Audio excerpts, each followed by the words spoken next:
Hello, this is Galavios. WBA middleweight champion Gennady Golovkin is fresh off a very impressive win for the brave but overmatched Matthew McLean. But the question remains now, where to go from here. Golovkin systematically dismantled, he overwhelmed, and he ended up in one of the best middleweights in the world in Matthew McLean. McLean is a peer of both of Martinez and Felix Sturm, and performed impressively against both of them, but, against Golovkin, he looked like an amateur. Now, however, far more important words come from Matthew McLean here as per more Lou DeBella, saying, quote, I heard that shot sounded like something cracked, that was the hardest body shot I've ever seen. Now, later he mentioned that, quote, Golovkin is a beast, he's an animal. This kid is going to demolish people for a while. In terms of ability, he's an absolute animal. Matt was game in fighting, but Golovkin, super strong, he's a great fighter. I gave him all the props, he needed to show it against the real guy.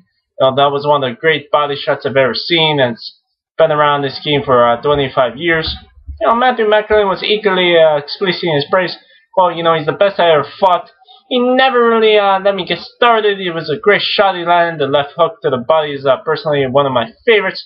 I tip my hat to him. He's a great champion. He has gloving solid power, and you get to feel the weight of every punch he throws. So if you who would possibly dare to fight his fighter? First, he can begin by going with the obvious. Neither Mayweather nor Austin Trout nor any of the top junior middleweights will get in the ring with the Golovkin. Canelo is the exception.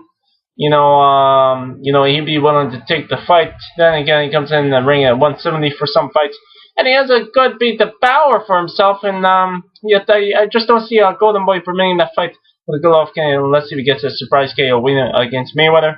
And even then, it makes no sense for them to reach the perfect record of a superstar against an extremely dangerous fighter.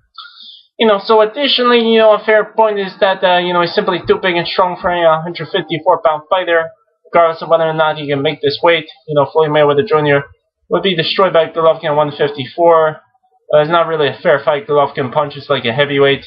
And this is not my opinion, but the opinion of those who spar with him. And, was Mayweather started out his career at lightweight and rarely goes above 152. Mayweather is the greatest of his generation at lightweight, but Mayweather simply cannot handle Golovkin punch. In fact, Mayweather refused to fight Sergio Martinez as a natural junior middleweight. Though Martinez is severely weakened by his injury, Mayweather might be willing to fight him then. This would be a great fight. So, Golovkin will be forced to stay in his division or move up a weight for better or worse. And, so we'll have to see what comes for the future.